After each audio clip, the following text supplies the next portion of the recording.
В 70-х годах в США случился бум повального увлечения боевыми искусствами. Студия Marvel не осталась от этого в стороне и решила извлечь из этого выгоду.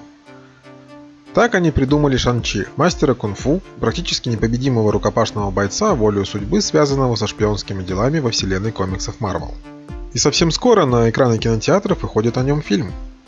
Но кто такой этот Шан-Чи? Как и у большинства героев киновселенной, у этого малоизвестного персонажа довольно длинная, глубокая и богатая на события история в комиксах. Если вы, посмотрев трейлер, задались вопросом, кто это вообще такой, то я сейчас попробую закрыть для вас некоторые пробелы. С вами Зона комиксов, меня зовут Николай, и я хочу рассказать вам о Шан-Чи. Погнали! Впервые Шан-Чи появился в 1973 году в комиксе Special Marvel Edition номер 15 авторства Стива Энхарта и Джима Старлина, да, того самого, который придумал Таноса. Шан-Чи был вдохновлен китайско-американским персонажем Квай Чан Кейном, персонажем телешоу «Кунг-фу», лицензию на которое Marvel безуспешно пыталась заполучить. Изначально Шан-Чи задумывался как сын ныне давно забытого в комиксах злодея Фу Манчжу, используемого по лицензии другой студии. Шан-Чи стал искусным рукопашным бойцом, который боролся с глобальными преступлениями своего отца в составе британского шпионского агентства Ми-6.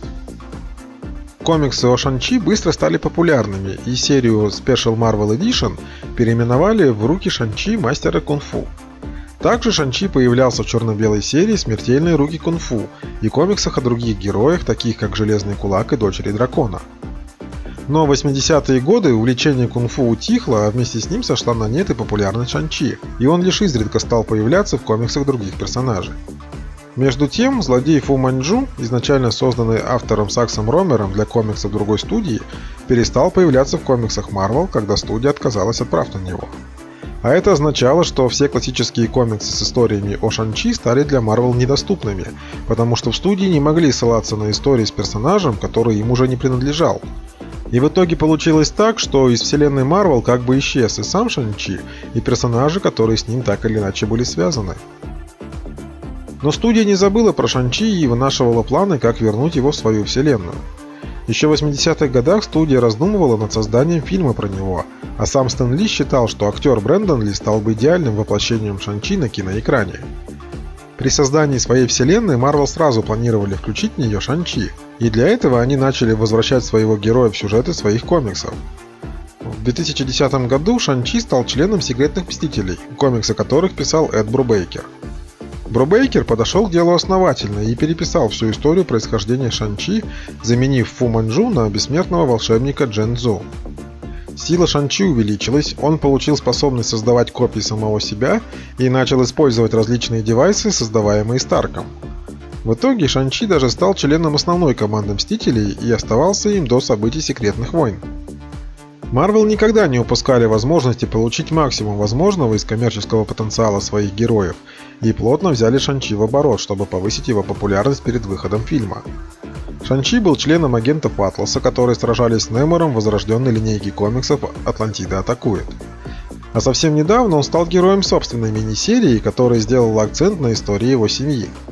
В этой истории Шан-Чи взял под контроль злодейскую организацию своего отца Джен Цзу под названием «Общество 5 видов оружия» и познакомился со своими сводными братьями и сестрами, о существовании которых даже не подозревал. Шан-Чи стал лидером Общества 5 видов оружия, но поклялся изменить его мировоззрение и отказаться от злодейских деяний. А в мае должна выйти серия комиксов, в которой эта сюжетная арка продолжится, и Шан-Чи придется столкнуться с Человеком-пауком и другими знаменитыми героями Marvel, которым не понравилось, что Шан-Чи стал лидером такой организации, как Общество 5 видов оружия. Посмотрим, чем все закончится. Если говорить о Шан-Чи в кино, то можно смело предполагать, что его происхождение в фильме будет сильно отличаться от того, что было в комиксах, и у Шан-Чи появится новый, третий отец. Считается, что главным злодеем фильма «Шан-Чи и легенда 10 колец» будет Мандарин, который в комиксах и является обладателем 10 колец. И, скорее всего, Мандарин станет отцом Шан-Чи вместо Фу Манчжу и Джен Цзу. Тем более в трейлере есть намеки на их связь. Как именно Шан-Чи будет связан с 10 кольцами, пока непонятно, но ответ можно поискать в комиксах. В комиксах 10 колец обычно изображаются как 10 реальных колец инопланетного происхождения, которые наделяют владельца 10 различными способностями, по одному на каждое кольцо. Может быть, именно их мы видели в трейлере? Но в сюжетной арке «Секретные войны» 10 колец — это 10 техник боевых искусств, первооткрывателем которых был мандарин этой вселенной. И Шан-Чи смог освоить 9 из них.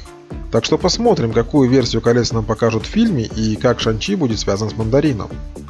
Что касается самого мандарина, то в фильме его сыграет актер Тони Люн, и у него должен получиться настоящий мандарин. Или, другими словами, его мандарин должен быть более похож на классического суперзлодея комиксов Marvel, чем тот мандарин, которого Бен Кинсли сыграл в «Железном человеке 3». Фильм «Шан-Чи и легенда 10 колец» выходит в прокат 3 сентября, а совсем скоро выходит сольный фильм о Черной вдове. Кстати, на моем канале есть видео о героях этого фильма, обязательно посмотрите. И вообще, не забывайте подписываться и ставить лайки. Вам не сложно, а мне приятно. А на этом у меня все. Читайте комиксы, смотрите комиксы, любите комиксы. Пока!